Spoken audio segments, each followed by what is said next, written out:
Namaskar friends, welcome back to video 11 of week 6.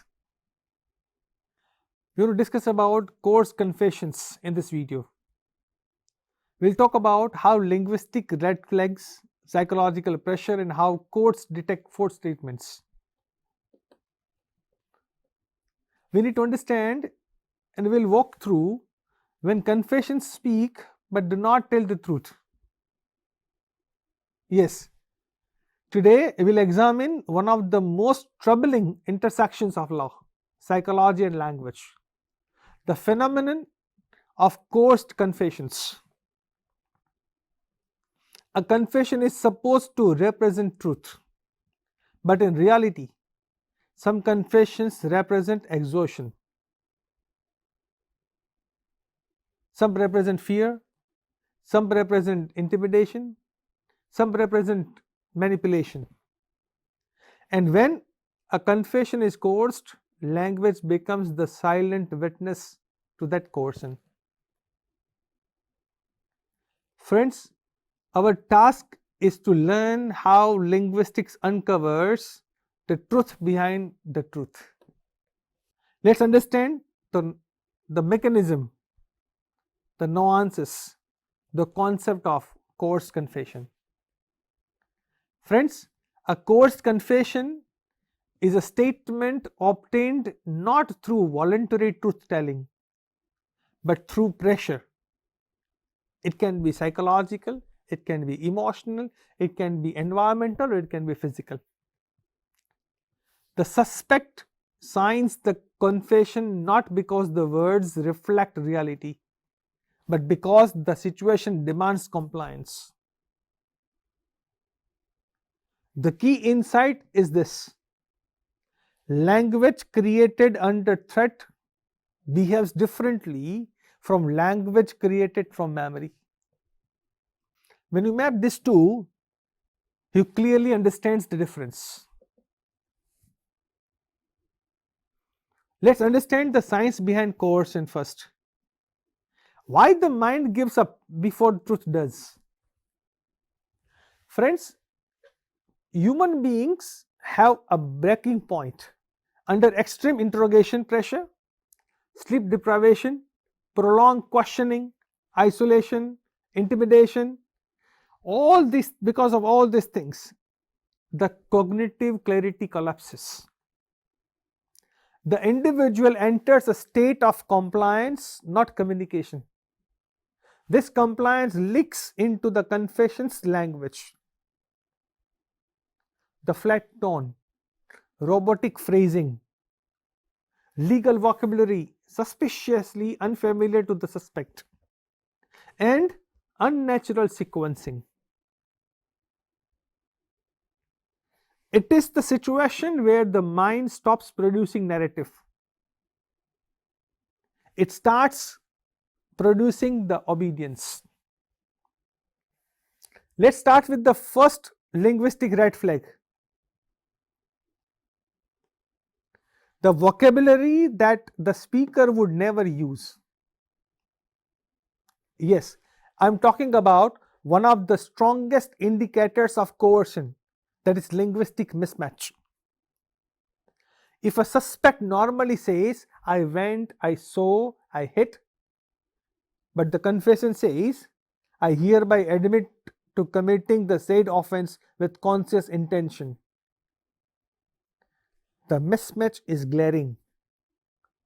Coerced confession often mirrors the officer's language, not the suspect's language.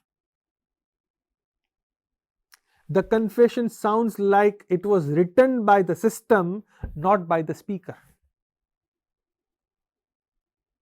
Now, when we move towards linguistic red flag 2, it talks about passive voice, where the responsibility is hidden. Coerced confessions often use passive constructions, like mistakes were made, the offense was committed, the weapon was used. The absence of I signals psychological distancing and lack of ownership. It reveals not guilt but compliance. The speaker is reluctant to place themselves at the center of the narrative. At that time, they prefer to go for passive voice. Now, when we move towards linguistic red flag 3, it's about perfect chronology that no human memory can produce. Yes, natural memory is messy, emotional, and sometimes distorted too. Whereas coerced confessions, however, are often too neat. Every detail is perfectly remembered, every step is logically arranged, timings appear unnatural. This perfection indicates scripting, not recollection. Truth is not always tidy, but the fabrication often is. Now, when we move towards linguistic red flag 4, it's about absence of emotional language. If a confession describes a violent or traumatic event with mechanical emotion, it raises suspicion. Because real confessions often contain fear, regret, hesitation, self justification, tone fluctuations, emotional markers. Coerced confessions remove emotions because emotion makes people unpredictable. The interrogator wants compliance, not catharsis. Friends, when you talk about linguistic red flag 5, it's about repetition of official legal terms.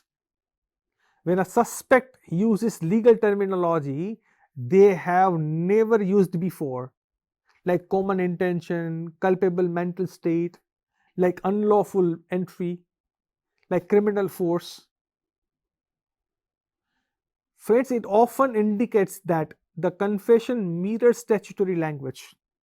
This suggests influence from the investigating officer or a dictated template. Friends, a confession should sound like the suspect's linguistic world, not the penal code's world. Now, if you look at the types of coerced confessions, they can be voluntary, they can be complement, they can be internalized. Let's discuss this in detail. Not all coerced confessions are identical, but we can divide them into 3 categories. The first one is voluntary false confession. It is given to protect someone, seek attention, or escape worse consequences. Second category talks about complaint false confession. It is given under pressure, fear, or threat. Third category talks about internalized false confession. It is found where the suspect begins doubting their own memory due to manipulative questioning.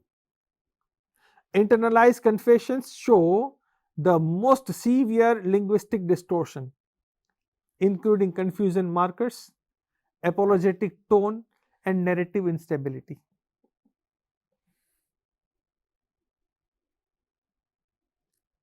Friends, Indian courts have repeatedly recognized linguistic signs of coercion.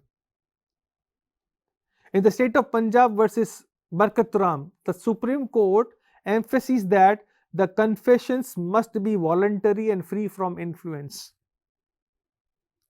When in the other case, Dagdu versus state of Maharashtra, the court examined the tone and phrasing of the confession to assess voluntariness. Here, friends, language became the evidence about the evidence. Now, when we move towards how BNS and BSS strengthen protection against court's linguistic evidence. The Bharatiya Sakshya Adhiniyam mandates that the statements be evaluated for reliability or voluntariness. The Bharatiya Nyay Sanhita demands clear establishment of intent, knowledge, and communication. And all these are linguistic constructs.